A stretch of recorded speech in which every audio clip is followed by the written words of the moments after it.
Ini nih, yang ini pasti nih ada isinya nih. Tuh, warnanya beda tuh. Tuh kan. Tuh. Pasti ini nih yang ada nih. Wah, ini apa ya? Ya Allah. Hah? Ngapain si Mikdad ada di pojok? Nanti orang sangkanya ngapain dia? Ah, ini. Sini. Astagfirullahaladzim. Ada apa? Ustadz. Iya. Nih. Aku dari tadi di pojokan, aku menemukan sesuatu. Aku yakin nih, ini pasti ada isinya nih. Coba lihat, coba. Coba lihat deh Ustadz. Ada di situ tadi aku temuin tuh. Inilah. Di dekat Ya pohon. ampun, hari ini masih percaya yang seperti ini. Ini kan cincin saya simpan di situ. Oh. Ya Allah. Saya kira ada sesuatu yang nyimpen di situ Ustadz. Emang kenapa sih kita nggak boleh percaya kayak gituan? Kan ini siapa tahu bisa bawa rezeki tambah banyak gitu, bisa jadi Jangan pewaris. sembarang kayak gitu. Nanti matinya susah loh. Astagfirullahaladzim. Emang iya? Waduh, ya udah. Kalau gitu berarti pas nih. Kita bahas ya. Kita bahas dalam tema kita hari ini nih. Masih zaman pakai gituan.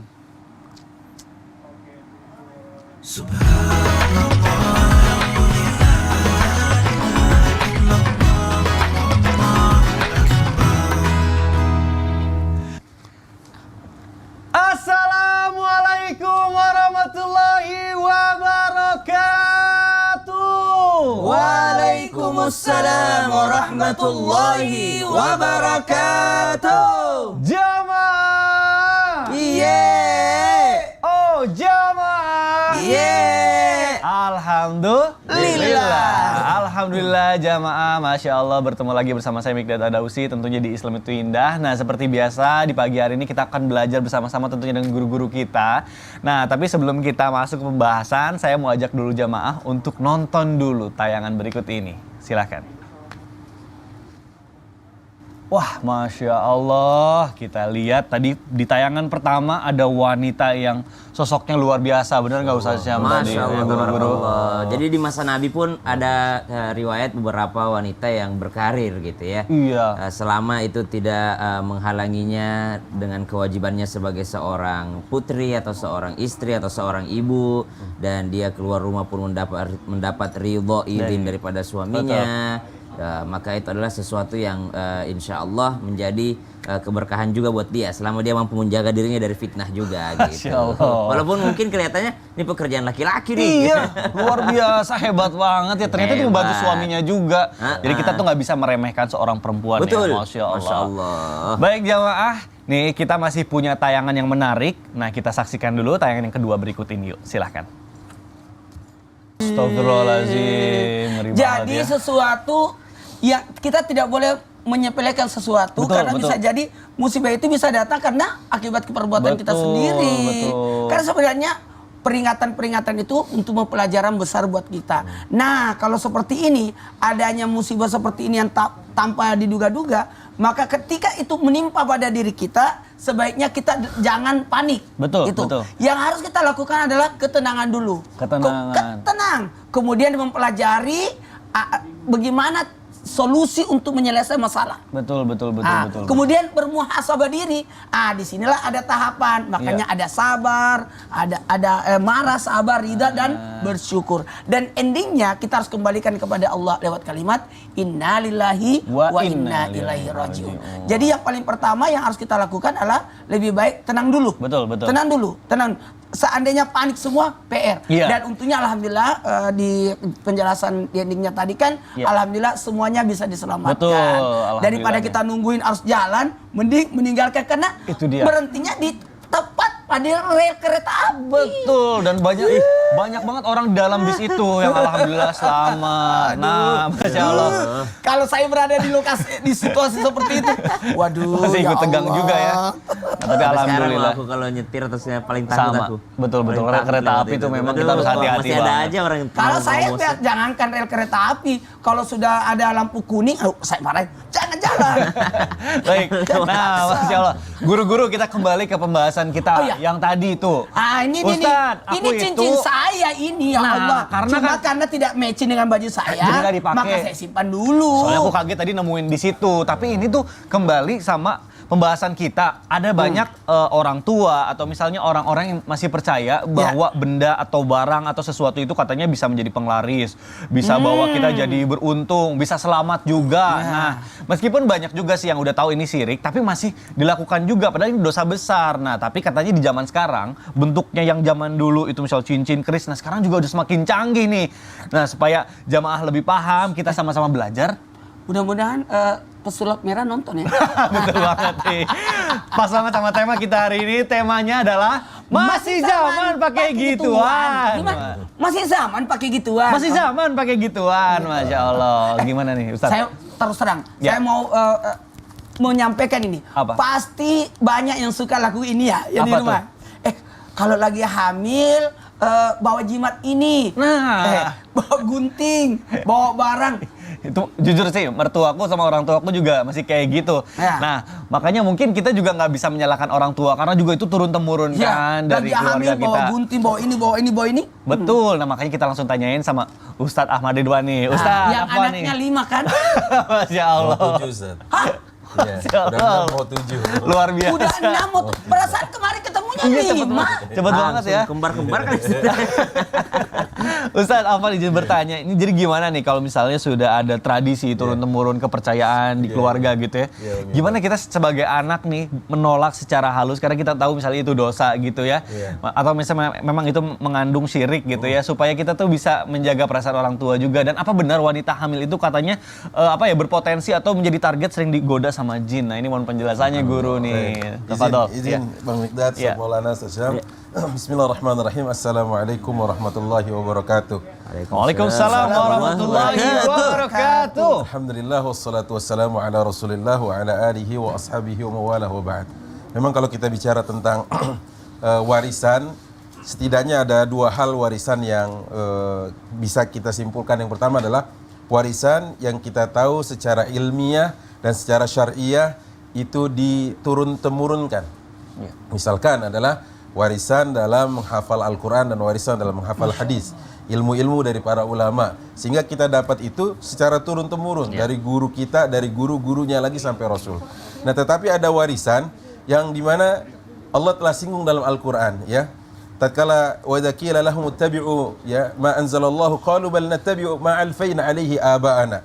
Tatkala mereka diajak, didakwahkan untuk ayo ikut apa yang Allah turunkan dan Rasul ajarkan, mereka mengatakan ma'alfaina alaihi aba'ana. Kami cukup seperti apa yang kami dapatkan dari orang tua kami. Nah, disinilah kemudian kalau tidak berdasar ilmu, maka kita harus punya tingkat kekritisan yang tinggi. Betul. Bener nggak nih?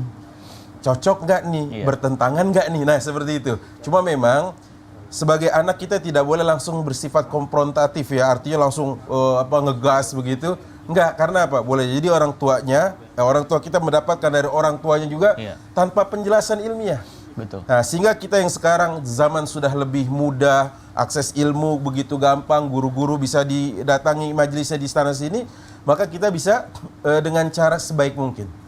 Bukankah Allah mengatakan di akhir dari surah An-Nahl ya, kata Allah, "Ud'u ila sabili rabbika bil hikmah." Dengan hikmah. Ya, karena pakemnya orang tua nggak mau diajarin. Betul. Nah, oleh karenanya dengan cara yang terbaik atau memakai proksi. Apa itu? Menggunakan lisan orang lain atau menggunakan penjelasan orang lain. Itu. Nah, kemudian yang kedua, kalau bicara wanita hamil apakah rentan menjadi potensi? Jawabannya adalah semua kita rentan menjadi target daripada serangan jin. Bukankah surat 7 ayat 17 Allah mengatakan di situ, "Tsumma la'atiyannahum min baini aydihim wa min khalfihim wa an aymanihim wa an syama'ilihim wa la tajidu aktsarahum syakirin." Jadi Allah sudah menerima sumpah serapah daripada iblis, kemudian pasti kami akan datangi mereka dari arah depan, belakang, kanan, kiri. Nah, ini sumpah serapahnya dia. Kemudian kau tidak akan temukan dari mereka kebanyakan yang bersyukur kepadamu, wahai Allah, atas nikmatmu. Disebutkan dalam sebuah tafsir Zubdatut Tafasir, katanya begini kurang lebih. Tsumma la'atiyannahum min jami'i jihati wal jawanib. Artinya adalah kami akan datangi, kalau di situ cuma 4 arah mata angin, Bahkan di sini bisa jadi mungkin kalau ada timur, tenggara, selatan, barat daya, barat laut, utara, timur laut, semuanya kena. Nah, kemudian ada 2 aja yang nggak kena. Apa itu? Atas, karena kita selalu munajat kepada Allah Subhanahu wa taala dengan doa-doa terbaik. Yang kedua adalah bawah. Apa itu? Yaitu mereka yang mau sujud menghamba kepada Allah Subhanahu wa taala. Nah, begitu. Nah ini kan Apa, Ustaz? tradisi kita kan di Indonesia biasanya kalau lagi hamil bawa-bawa seperti ini. Kita lihat Mana ini? Wah, Wah. jimatnya nih mana jimatnya. Yang ini. Nah, Bawa gunting, Gunting, apa Tuh. lagi nih peniti. peniti, Oh iya, ini benar. bawang. Mertuaku juga kayak gini nih. Cuma kalau gunting mungkin gini Ustadz, namanya Ya. dia hamil, bolak-balik capek, takutnya Oh, gitu. kalau mau gunting, mau mutus apa gitu. Oh, Tapi iya. kalau dengan penuh keyakinan bahwa dia ada apa, harus Betul. begitu dan sebagainya, saya pikir enggak lah ya. Enggak boleh. Karena apa? Kalau dulu pun katanya kalau sunat harus bawa ini, sapu lidi ya kalau lagi sunat. Itu bukan apa, takutnya ada sesuatu yang dia harus sangkal, dia kan susah bergerak cepat kan. Pakai itu. Langkah antisipasi. Kata orang Betawi digepraknya pakai itu gitu. Allah alam bisawab. Waduh. Ini lagi nih. Apa tuh? Buat yang di rumah pasti pernah dengar kan? Termas Ya. ini. Karena ini kan realita yang ada di masyarakat kan. Ya. Kalau mau naik jabatan harus pegang ini nih. Supaya bisa naik jabatannya harus pakai jimat inilah. Kalau mau pergi iya. apa lagi nyetor apa namanya tuh? Itulah Berkas. Berkas gitu ya. Nah, tapi ada juga nih katanya biar lancar kerjaan, Ya. bahkan dipercaya banyak orang nih supaya kita tuh Mikda, kalau sementara audisi apa kan namanya kalau mau masuk senator itu apa? casting. Casting. Ya enggak Biasa lah. bawa apa? Enggak bawa apa-apa, bawa enggak, bawa uang buat bayar Gojek. Bawa itu apa buat Aduh. Nah, apakah ini jadi pertanyaan juga nih? Saya mohon izin dulu nih sama Ustaz Cam nih. Keceplosan deh. Iya, mohon maaf ya. Sudah nempel soalnya. Nah, ini saya jadi pengen bertanya sama Ustaz Cam nih. Yeah. Guru izin bertanya nih, apakah memang jin yang ada dalam jimat itu memang bisa menambah wibawa seseorang dan bisa nggak terlihat? Ciri-ciri orang yang memakai jimat dalam pekerjaannya itu gimana sih? Nah, ini mohon Oh penjelasannya. ini kalau Guru. tadi jimat hamil, Hamil. kemudian apa lagi tadi? Jimat pekerjaan. Pekerjaan. Oh, Betul. sekarang kita Cari bahas kerjaan tentang supaya karirnya bisa naik. cepat Lancar, naik. lancar. Wibawa Bumbung supaya tinggi. dipercaya banyak orang. Nah, ini mohon penjelasannya. Subhanallah. Bismillahirrahmanirrahim. Alhamdulillahirabbil alamin. Wassalatu wassalamu ala asyrafil anbiya'i wal mursalin sayyidina Muhammadin wa ala alihi wa sahbihi ajma'in. Asbahna wa asbahal mulku lillahi rabbil alamin. Subhanak la ilma lana illa ma 'allamtana innaka antal alimul hakim. Rabbi shrah li sadri wa yassir li amri wahlul 'uqdatam min lisani yafqahu qawli waj'al li wazira min ahli. Amin amin amin ya rabbal alamin. Jamaah Islam itu indah yang dimuliakan Allah Subhanahu wa taala. Agar lebih nyambung atau kita bisa membayangkan apa yang kita maksud pagi hari ini, maka kita sama-sama lihat dulu ke layar LED besar di belakang kita ini. Subhanallah. Jadi ternyata ini adalah contoh-contoh. Ini apa, Allah Ustaz, Ta'ala nih? alam. Ini katanya ini adalah contoh jimat penglaris atau jimat penambah wibawa. Ada lagi nggak? Ini contohnya. Subhanallah. doang. Satu aja. Subhanallah. Terserah bagaimana bentuknya, yang jelas orang yang mengandalkan benda-benda, orang yang mengandalkan jimat-jimat selain daripada jimat yang sesuai dengan syariat, karena ada juga jimat yang sesuai dengan syariat. Jimat yang seperti apa itu? Seperti misalnya ketika sahabat bertanya kepada Nabi, "Ya Rasulullah, bolehkah doa itu saya tulis lalu saya tempelkan kepada anakku karena anakku belum bisa baca?" Maka itu adalah diperbolehkan. Tapi kalau seperti tadi, benda-benda yang ternyata dianggap punya kesaktian menambah wibawa seseorang, maka sesuatu tersebut adalah sesuatu yang dilarang di dalam agama Islam. Subhanallah. Tapi kalau misalnya benda tadi adalah sebagai perhiasan, kenapa dibilang penambah wibawa? Oh, cincinnya itu penambah wibawa karena memang modelnya itu penambah wibawa. Subhanallah. Karena memang dia pakai apa? Dia pakai jam tangan penambah wibawa karena memang kalau dia pakai memang berwibawa kelihatannya. Atau dia pakai apa? Pakai jas penambah wibawa. Memang jas itu menambah wibawa seseorang. Atau memakai serban penambah wibawa, memakai jubah penambah wibawa. Bukan berarti dia menganggap bahwa jubahnya adalah jimat, tapi memang itu adalah menambah wibawanya karena pakai pakaiannya. Karena ulama-ulama kita juga mengajarkan kita bahwasanya pandangan pertama itu adalah sesuatu yang menentukan selanjutnya terserah Anda. Jadi kita juga dinilai daripada penampilan luar kita. Makanya ulama-ulama kita mengenakan pakaian yang terbaik, mengenakan pakaian yang bersih, tidak mengenakan pakaian yang kotor ataupun terdapat najis di dalamnya, tapi mengenakan pakaian yang baik. Subhanallah. Ya bani Adam khudhu zinatakum inda kulli masjid wa kulu washrabu wa la tusrifu. Kita diminta oleh Allah Subhanahu wa taala, anak cucu Adam, memakai pakaian yang terbaik ketika hendak ke masjid, lalu makan dan minum, tapi jangan berlebih-lebihan. Kemudian selanjutnya, bagaimana sih kalau para sahabat Nabi sallallahu alaihi wasallam dahulu tanpa jimat mereka, tapi apa? Tapi dengan strategi. Ketika ingin naik jabatan, ingin menaklukkan suatu daerah, seperti Sayyidina Amr bin As ketika menaklukkan kota Mesir, dia ingat pesan Rasulullah bahwasanya orang-orang Mesir itu juga kerabat daripada Islam. Ada Ibunda Hajar dari Mesir, maka berlaku lembutlah terhadap mereka. Maka Amr bin As tidak memerangi warga Mesir, masyarakat Mesir, tapi pada saat itu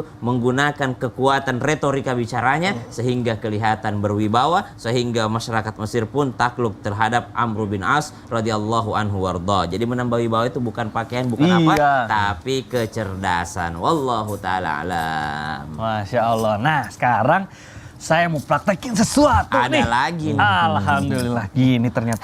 Mikdad, mau piknik? Bukan Ustadz. Ini kan supaya kita itu kan kadang nih, ya mohon maaf ya, di beberapa restoran itu katanya ada penglarisnya. Biasanya kalau kita makan di situ enak, pas dibawa pulang enggak. Nah, ada tekniknya katanya supaya tetap enak pas dibawa pulang.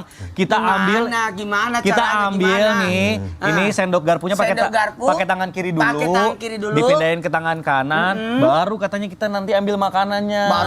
Baru katanya. Bener nggak sih kalau kayak gitu? Saya aja nggak tahu, baru tahu sekarang. Saya juga baru tahu kan tadi tuh habis browsing. Gimana tuh? Begini aja. Gimana? Kalau mau tahu lebih lanjut, apakah itu ada pesugihannya, apakah dia menggunakan penglaris, kita bahas setelah yang satu ini aja. Jamaah jangan kemana-mana ya. Kita akan bahas semua seluk-beluk ini setelah yang satu ini. Jamaah, oh jamaah. Alhamdulillah. Seluk beluk ini.